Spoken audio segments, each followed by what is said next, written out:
ಆ 1.5 ಕೋಟಿ ಕದ್ಬಿಟ್ಟು ಎಸ್ಕೇಪ್ ಆಗಿದ್ದಾನೆ. ಅವನು ಇವಾಗ ನಿಮ್ ಲಿಮಿಟ್ಸ್ ಅಲ್ಲೇ ಸುತ್ತಾಡ್ತಾ ಇದ್ದಾನೆ. ಆದಷ್ಟು ಬೇಗ ವ್ಯಕ್ತಿ ಯಾರು ಅಂತ ಹಿಡಿದು ನಿಮ್ ಮುಂದೆ ನಿಲ್ಲಿಸ್ತೀನಿ. ಆದ್ರೆ ಮೊದಲನೇ ಸಲ ಒಳ್ಳೆ ವ್ಯಕ್ತಿನ ಇಡೀ ಗುಂಪಾಗೆ ಹುಡುಕ್ತಾ ಇದೆ. My family is very sweet family.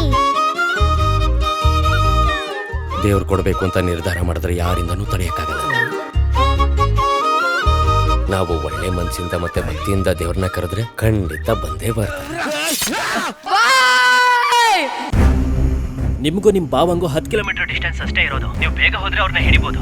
ಯಾವ್ದು ತಪ್ಪು ಯಾವ್ದು ಸರಿ ಅನ್ನೋದು ನಾವು ನಿರ್ಧಾರ ಮಾಡೋದು. ಓಡಿ ಓಡಿ ನೀ ಕೋಡಿ ಕೋಡಿ ಸೇರ್ತ ಬೋದಿಲು ಕೊಂಡು ಹೋಗ ಕೈಯಿಲೇದು ಇದಕ್ಕೆ ಏನಾದ್ರೂ ಬಹುಮಾನ ಬಂತು ಅಂದ್ರೆ ಮನೆ ಚಾವಣಿನೆಲ್ಲ ಬದಲಾಯಿಸ್ಬಿಡ್ತೀನಿ. ನೀವು ಕದ್ದಿಲ್ಲ, ಏಮರ್ಸಿಲ್ಲ, ತಪ್ಪು ಮಾಡಿಲ್ಲ. ನಿಮ್ಮ ಒಳ್ಳೆತನನ 3 ತಿಂಗಳು ರೊಟೇಷನ್ ಮಾಡಿ ಅಂತೀನಿ. ಆ ದೇವ್ರೇ ನಮಗದನ್ನ ಕೊಟ್ಟಿದ್ದಾನೆ. ದಯವಿಟ್ಟು ಬಿಡಕ್ ಹೋಗ್ಬೇಡಿ. ನೀನ್ ಒಳ್ಳೆಯವನು ಅಂತ ಸರ್ಟಿಫಿಕೇಟ್ ತಗೊಂಡು ಏನಯ್ಯ ಮಾಡ್ತೀಯಾ? ವ್ಯಾಪಾರ ಆಗದೆ ಇರೋ ವಸ್ತು ವ್ಯಾಪಾರಿಗೆ ಸ್ವಂತ. ಕೊಡಬೇಕಾದ್ರೆ ಅವ್ರ ಕೈ ನೋಡ್ಬೇಡ, ಅವ್ರ ಕಣ್ಣು ನೋಡು.